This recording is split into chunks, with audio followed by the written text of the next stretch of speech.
नमस्कार, sports can में आप सभी का बहुत बहुत स्वागत है। मैं हूं आनंद श्रीवास्तव। क्रिकेट के मैदान से आज निराशाजनक खबर है, लेकिन मुक्केबाजी में उत्साह बढ़ाने वाली खबर है। साथ ही साथ चर्चा करेंगे फुटबॉल में जो फीफा अवार्ड 2020 दिए गए। लेकिन सबसे पहले नजर डालते हैं हेडलाइंस पर। एडिलेड में पहले टेस्ट मैच में भारत की करारी हार, ऑस्ट्रेलिया 8 विकेट से जीता। रॉबर्ट लेवेंडोस्की ने जीता बैलन डॉर खिताब। एशियाई चैंपियंस लीग फुटबॉल प्रतियोगिता का फाइनल मुकाबला जारी और विश्व कप मुक्केबाजी में सिमरनजीत कौर ने फाइनल में बनाई जगह।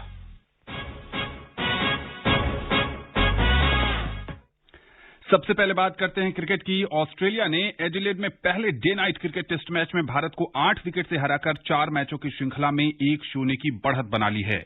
आइए सुनते हैं इस पर दीपिका शर्मा की ये रिपोर्ट।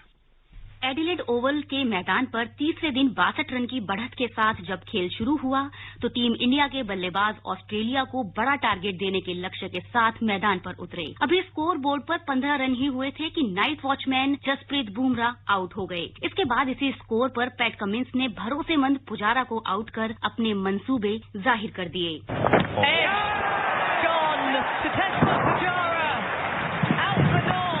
स्कोर बोर्ड पर अब भी 15 रन ही थे कि जोश हेजलवुड ने मयंक अग्रवाल को पवेलियन का रास्ता दिखाया। 15 रन का टीम टोटल किसी भयावह सपने से भी बुरा निकला और उपकप्तान अजिंक्य रहाणे भी बिना खाता खोले हेजलवुड का शिकार हो गए।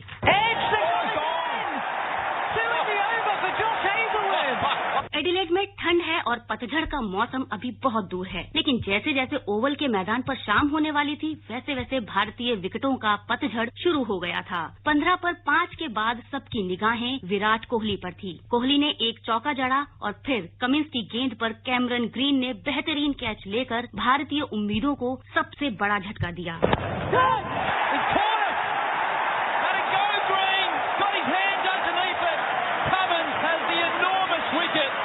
इसके बाद भी तू चल में आया की कहानी नहीं थमी और रिद्धिमान साहा, रविचंद्रन अश्विन और हनुमा विहारी ने जल्दी जल्दी आउट होकर ऑस्ट्रेलिया को क्रिसमस से पहले बड़ा तोहफा देने की तैयारी कर ली। अश्विन को आउट कर हेजलवुड ने टेस्ट करियर में 200 विकेट पूरे किए।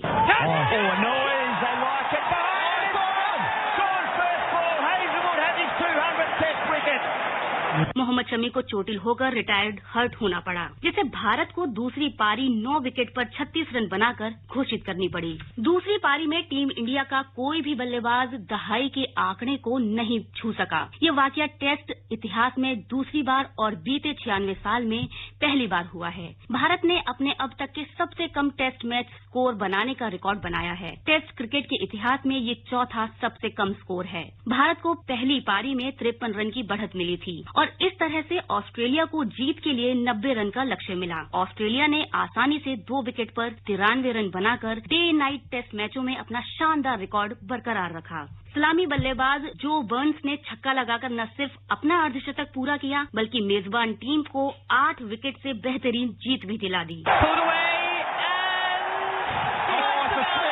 Joe Burns gets to 50 and Australia win by 8 wickets. One of the most unbelievable days of Test cricket. Tim Paine को नाबाद 73 रन की जुझारू पारी खेलने के लिए मैन ऑफ द मैच घोषित किया गया। Deepika Sharma, sports can. इस मैच पर हम इस कार्यक्रम में आगे चर्चा करेंगे और इस पर चर्चा के लिए हमारे साथ जुड़ गए हैं हमारे खेल विशेषज्ञ संजीव जी। संजीव जी, कार्यक्रम में बहुत बहुत स्वागत है आपका। भारत और ऑस्ट्रेलिया के बीच जो पहला मैच हुआ उस पर हम अपने श्रोताओं को एक रिपोर्ट सुनवा रहे थे। इतिहास बने, लेकिन ऐसा इतिहास जो टीम इंडिया कभी याद नहीं रखना चाहेगी। बिल्कुल, इसके पहले 42 रन का आंकड़ा था और 1974 की बात है और इतने साल बाद ये रिकॉर्ड टूटा।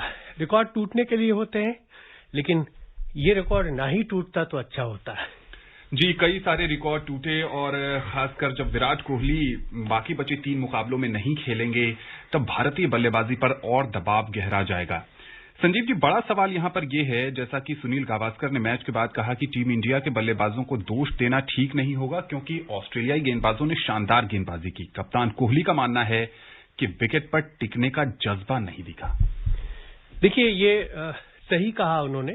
ऐसे ये नंबर तो दिखता है और लगता है कि ये बहुत छोटा स्कोर है और इतनी अच्छी बैटिंग है, ये कैसे हो गया। लेकिन अगर आप देखें तो आज के मैच के दौरान ग्लेन मैकग्रा कमेंट्री कर रहे थे जी, और ग्लेन मैकग्रा बाद में इसका विश्लेषण भी कर रहे थे। एक मशहूर है कि ग्लेन मैकग्रा की लाइन जो है जी, टेस्ट क्रिकेट में बोलते हैं, बहुत दिनों से उसका उदाहरण दिया जाता है और ऐसा कहा जा रहा था कि काफी समय से कहा जाता है कि उनके उत्तराधिकारी हैं जोश हेजलवुड, और वो जो लाइन होती है उस लाइन पर एक परफेक्ट लेंथ पे गेंद डलती है और वो ऐसी गेंद होती है जो अप स्टंप को छूती हुई निकलेगी अगर आप छोड़ देंगे तो बैट्समैन के लिए उनका कहना था कि दो माइंड में डाला जाता है, या तो वो बोल्ड हो जाएंगे छोड़ेंगे तो, या फिर वो एलबीडब्ल्यू हो सकते हैं, या फिर वो बोल्ड होंगे। तो उस दुविधा में डालना और उस लाइन पर गेंद डालना, कंसिस्टेंटली डालना, और यही काम हो रहा था। पुजारा को देखिए आप, रहाणे को देखिए, और भी 2-3 बैट्समैन जो आउट हुए, विकेट के पीछे जो कैच लिया गया, वो अनप्लेएबल गेंदें थी। ये आप कह सकते हैं कि इतने अच्छे बैट्समैन हैं, लेकिन वो गलती सबसे होती है। और ये सही कहा गावस्कर ने कि हो सकता है कि वो 36 पे ना 70 पे आउट होते, 80 पे आउट होते, लेकिन ऐसी गेंद के सामने खेलना आसान नहीं होता है। तो ये एक बुरा दिन था। अब आगे क्या असर पड़ेगा, हेजलवुड ने इसका बहुत ही अच्छा एक कमेंट किया है मैच के बाद प्रेस कॉन्फ्रेंस में। वो कह रहे थे कि ये विराट कोहली उनके बेस्ट बैट्समैन है, और वाकई बेस्ट हैं। देखिए पहली इनिंग में 74 रन जो बनाए उन्होंने, अगर वो रन नहीं करते, और वो आउट भी कैसे हुए, रन आउट, बहुत अच्छी गेंदबाजी के बावजूद उनको आउट नहीं कर पा रहे थे, तो उसका बहुत बड़ा फर्क पड़ा। अगर वो नहीं होंगे तो मेंटली बहुत ज्यादा ड्रेन्ड होगी टीम और बहुत मुश्किलों का सामना करना पड़ेगा, चुनौती का सामना करना पड़ेगा, ये तय है। एक तो हार और उस पर से शमी की चोट। जी, यही तो कहते कि एक करेला उस पर नीम चढ़ा। अब शमी के बारे में यही है कि स्कैन होने गया है, अपडेट क्या है ये पता नहीं है, लेकिन प्रेस कॉन्फ्रेंस में ये कहा कोहली ने कि उनको हाथ उठाने में भी दिक्कत हो रही थी। और देखिए अगर ऐसा नहीं होता तो जो बर्न को भी गेंद लगी थी, लेकिन वो खेले, लगभग उसी जगह पे लगी थी। लेकिन ये ऐसा लग रहा है कि जिस तरह से वो कह रहे हैं कि हाथ भी नहीं उठा पा रहे थे, स्वेलिंग थी, का मतलब है कि कहीं ना कहीं फ्रैक्चर हुआ है, और फ्रैक्चर हुआ है इसका मतलब वो आगे नहीं खेलेंगे। नहीं खेलेंगे तो कौन खेलेगा, क्योंकि ऑस्ट्रेलिया में आप 2 तेज गेंदबाज, तीसरा आपके पास ऑप्शन है, सिराज है, नटराजन नहीं हो सकता उनको इंक्लूड किया जाए, सैनी है, लेकिन अब इसके अलावा इनके पास अनुभव नहीं है जी। जब इतने टेस्ट मैच खेले हुए हैं, शमी है, बुमराह है और वो है, तो उसके अलावा आप नए उसको लाएंगे तो दिक्कत तो होगी। संजीव जी, आपने विदेशों में जाकर बड़े बड़े स्टेडियम से भारतीय टीम के मैच कवर किए हैं। इतनी करारी हार के बाद जब आपका कप्तान भी पूरी श्रृंखला से बाहर है निजी कारणों से, कितना मनोबल गिर जाता है टीम का। जाहिर सी बात है, एक कप्तान ही नहीं बल्कि आप देखें तो एक बेहतरीन बैट्समैन, उनके होने का बहुत फर्क पड़ता है। हेजलवुड जो कह रहे हैं कि उनके जाने का मतलब है कि इंडिया के ऊपर बहुत प्रेशर आएगा। देखिए रोहित शर्मा की बात हो रही है कि वो आएंगे। रोहित शर्मा वनडे और व्हाइट बॉल के नायाब क्रिकेटर है, उसमें कोई दो राय नहीं है, लेकिन टेस्ट क्रिकेट में उन पर सवाल उठते रहे हैं। क्या वो टेम्परामेंट वो है जो विदेशी पिच पर जहां पे गेंद हिलती है, स्विंग होती है, वो इतने देर निकाल सकें? तो ये बहुत बड़ी मुश्किल चुनौती आने वाली है। एक तो कप्तानी की, रहाणे कप्तानी करेंगे, दूसरे ओपनर कौन होगा, विकेट कीपर कौन होगा, बॉलिंग में क्या परिवर्तन करें, शमी नहीं खेलते हैं तो ये बहुत सारे सवाल होंगे। जी हां, अजिंक्य रहाणे, रवि शास्त्री और भारतीय टीम मैनेजमेंट के सामने सवालों की झड़ी लगी है और देखना दिलचस्प होगा कि इन सवालों की बौछार से टीम इंडिया किस तरीके से उबर पाती है। फीफा ने ज्यूरिख में एक वर्चुअल कार्यक्रम में फीफा अवार्ड्स 2020 की घोषणा की। कौन कौन बने विजेता, आइए सुनते हैं दीपिका की इस रिपोर्ट में। पोलैंड के रॉबर्ट लेवेंडोस्की ने FIFA best men's player award यानी बैलन ड'ओर खिताब जीत लिया है। इसके साथ ही 32 साल का ये स्ट्राइकर मेसी रोनाल्डो के प्रभुत्व को खत्म कर फीफा अवार्ड जीतने वाला खिलाड़ी बन गया। विजेता का फैसला वोटिंग के जरिए हुआ, जिसमें राष्ट्रीय टीम के कप्तान और कोच के साथ साथ चयनित पत्रकार और प्रशंसक ऑनलाइन शामिल हुए। लेवेंडोस्की ने 2019-20 चैंपियंस लीग में अपने दम पर क्लब बायर्न म्यूनिख को चैंपियन बनाया था। इसके अलावा लेवेंडोस्की ने बायर्न को जर्मन लीग, जर्मन कप और UEFA सुपर कप जिताने में मदद की थी। लेवेंडोस्की ने बायर्न खेलते हुए 2019-20 सीजन में सभी लीग और कप मिलाकर 47 मैच में 55 गोल दागे। 2008 के बाद से ये पुरस्कार जीतने वाले लेवेंडोस्की स्पेन के किसी क्लब से अलग पहले खिलाड़ी हैं। बायर्न म्यूनिख का कोई खिलाड़ी 1991 में इस पुरस्कार की स्थापना के बाद से इसे जीत नहीं सका था। फ्रैंक रिबेरी 2013 में और मैनुअल न्यूयर 2014 में तीसरे स्थान पर रहे थे। लूसी ब्रोंज सर्वश्रेष्ठ महिला खिलाड़ी चुनी गई और फीफा पुरस्कारों में इंग्लैंड का ये पहला व्यक्तिगत पुरस्कार है। लियोन के साथ चैंपियंस लीग जीत चुकी लूसी अब मैनचेस्टर सिटी के लिए खेलती हैं। जर्मनी के गोलकीपर मैनुअल न्यूयर ने सर्वश्रेष्ठ गोलकीपर पुरस्कार अपने नाम किया। यूर्गन क्लॉप ने सर्वश्रेष्ठ कोच का पुरस्कार जीता, जिनके मार्गदर्शन में लिवरपूल ने 30 साल में पहली बार प्रीमियर लीग जीता था और बायर्न के हैंसी फ्लिक दूसरे स्थान पर रहे। नीदरलैंड्स को 2019 विश्व कप फाइनल जिताने वाली सरीना वेगमैन को सर्वश्रेष्ठ महिला कोच का पुरस्कार मिला, जो अगले साल इंग्लैंड की कोच बनेगी। स्पोर्ट्स स्कैन के लिए दिव्या तोमर। संजीव जी, रॉबर्ट लेवेंडोस्की ने मेसी और रोनाल्डो को पीछे छोड़ दिया। देखिए, लेवेंडोस्की का नाम बहुत ज्यादा नहीं सुन पाते हैं लोग, क्योंकि हमारे यहाँ बुंडेसलीगा की बहुत चर्चा नहीं होती है। बुंडेसलीगा में वो खेलते हैं, जो कि जर्मन लीग है, और बायर्न म्यूनिख से। और इसके अलावा आप देखें तो ज्यादातर हम कहाँ चर्चा करते हैं, तो स्पेनिश लीग की चर्चा करते हैं, ईपीएल की चर्चा करते हैं, तो वो चर्चा में नहीं रहते हैं। लेकिन उनका इस सीजन में देखें तो 55 गोल है जी, पिछले सीजन से लेकर अब तक, जो जिसके आधार पर ये नाम दिया जाता है। 55 गोल है और 18 असिस्ट है। उन्होंने 18 बार गोल करने में मदद की है, 73। और जो दूसरा सेकंड है वो उनसे बहुत पीछे है, रोनाल्डो और मेसी इस मामले में। तो ये एक 32 साल के हैं, करीब करीब 14 साल से वो प्रोफेशनल फुटबॉल खेल रहे हैं और इतना लंबा करियर है। अपने देश के लिए भी करीब 116 मैच खेल चुके हैं, 63 उनके गोल हैं। तो स्ट्राइकर तो हैं। दुर्भाग्य की बात है कि वो ऐसे देश से खेलते हैं जो वर्ल्ड कप में भी बहुत आगे वो नहीं जाता, इसलिए हम उसकी चर्चा नहीं करते। बट बहुत ही अच्छे खिलाड़ी हैं और उनके लिए भी आश्चर्यजनक था। उन्होंने कहा कि मुझे विश्वास नहीं हो रहा कि मैंने इन दो बड़े दिग्गजों को पीछे छोड़ते हुए यह नाम हासिल किया है, लेकिन हाँ, वो डिजर्विंग तो थे। पिछले कुछ वर्षों में लुका मॉड्रिच और रॉबर्ट लेवेंडोस्की दो ही खिलाड़ी हैं जिन्होंने मेसी और रोनाल्डो को छोड़ा है पीछे। कोचेस की बात करें तो यूर्गन क्लॉप सरप्राइज, चूंकि जो बायर्न के कोच हैं उन्होंने 3 बड़े खिताब टीम को जितवाए, चैंपियंस लीग, बुंडेसलीगा और जर्मन कप, और क्लॉप के नाम सिर्फ ईपीएल। हाँ, बट वही देखिए कि वहां पर ये तो सरप्राइजिंग ही है। इनका सरप्राइजिंग ऐसे लग सकता है कि लोग ज्यादातर रोनाल्डो और मेसी को फॉलोअर बहुत ज्यादा है, ये एक नए खिलाड़ी हैं, इस तरह जैसे लुका मॉड्रिच थे। और तो ये भी एक सरप्राइजिंग है। हालांकि ये इनाम सिर्फ कुछ लोग बैठ के नहीं चुनते हैं, बहुत सारे लोग थे, तो उनके नाम इस उपलब्धि को नकारते हुए उन्होंने जिस तरह टीम को शेप अप किया उस पर दिया गया होगा, मेरा ख्याल है। जी हाँ, बिल्कुल। और जैसा कि बायर्न ने लंबे समय से, जब से 1991 से ये इस अवार्ड की स्थापना हुई थी, बायर्न का कोई भी खिलाड़ी बैलन डी'ओर नहीं जीता था। मैनुअल न्यूयर जो उनके कप्तान हैं बायर्न के और गोलकीपर हैं, उनको सर्वश्रेष्ठ गोलकीपर का खिताब दिया गया है। चैंपियंस लीग और 2 बड़े अवार्ड, बायर्न के लिए तो जश्न का अवसर।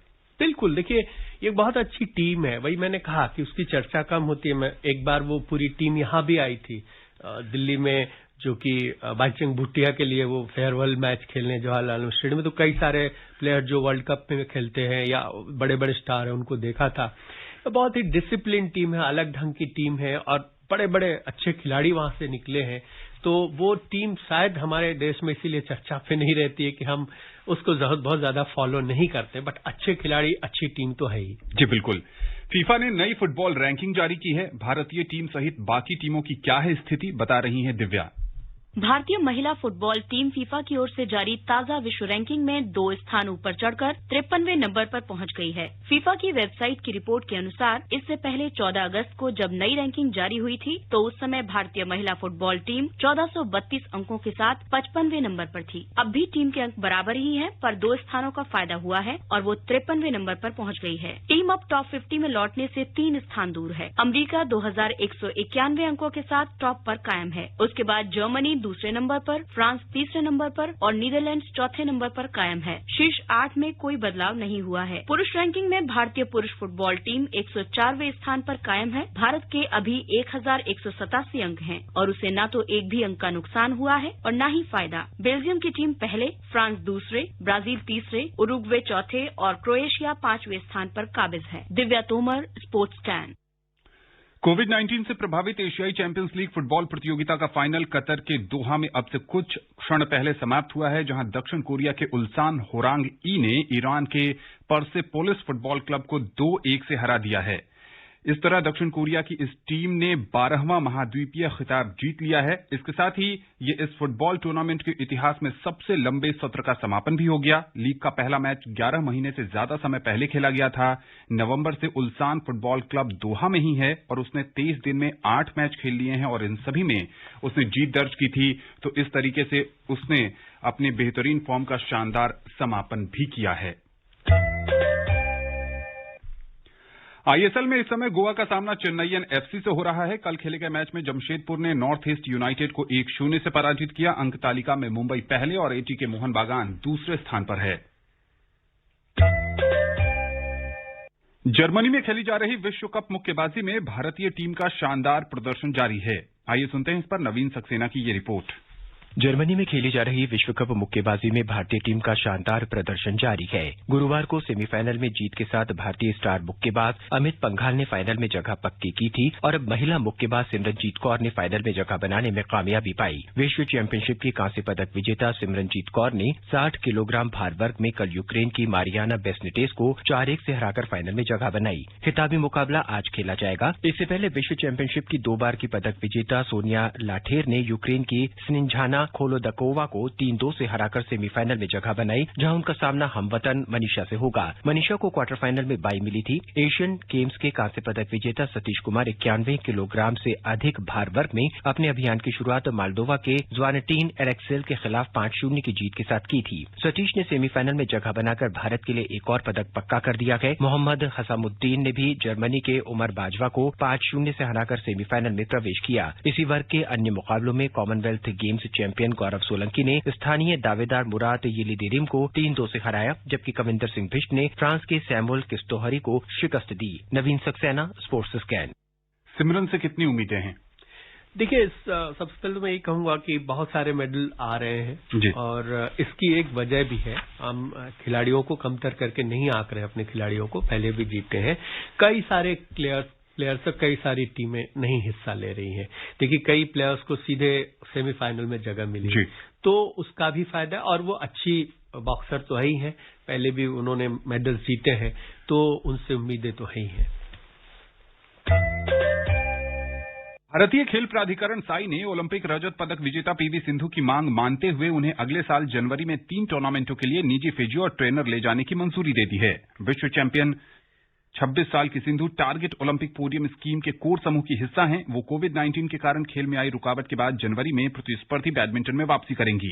साई के अनुसार सरकार ने 3 टूर्नामेंटों के लिए फिजियो और फिटनेस ट्रेनर मुहैया कराने की उनकी मांग मान ली है। ये 3 टूर्नामेंट 12 से 17 जनवरी के बीच खेले जाने वाले योनेक्स थाईलैंड ओपन, 19 से 24 जनवरी के बीच खेले जाने वाले टोयोटा थाईलैंड ओपन और बैंकॉक में 27 से 31 जनवरी तक खेले जाने वाले विश्व टूर फाइनल्स हैं।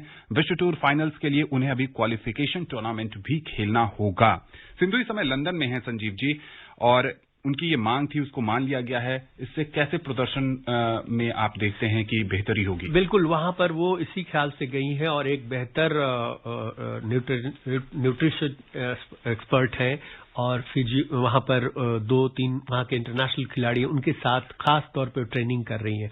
अब उनको ये 2 एक्सपर्ट मिल जाएंगे तो बहुत फायदा होगा, क्योंकि देखिए कोविड-19 के बाद कोई खेला नहीं है और वापसी समय हर कोई हर तरह से तैयार करना चाह रहा है अपने आप को, तो इसमें निश्चित तौर पर उनको बहुत फायदा होगा इसका। जी हाँ, बिल्कुल। आने वाले समय में जब बैडमिंटन के बड़े टूर्नामेंट्स होंगे तो सबकी निगाहें सिंधु पर लगी होंगी और सिंधु की मांग मान ली गई है और उम्मीद करते हैं, जैसा संजीव जी बता रहे हैं, कि आने वाले समय में वो अच्छा प्रदर्शन करेंगी। कार्यक्रम में अब समय नहीं है संजीव जी, स्पोर्ट्स स्कैन से जुड़ने के लिए आपका बहुत बहुत शुक्रिया। नमस्कार। स्पोर्ट्स स्कैन का आज का अंक यहीं समाप्त होता है। पूरी टीम को दीजिए अनुमति। नमस्कार।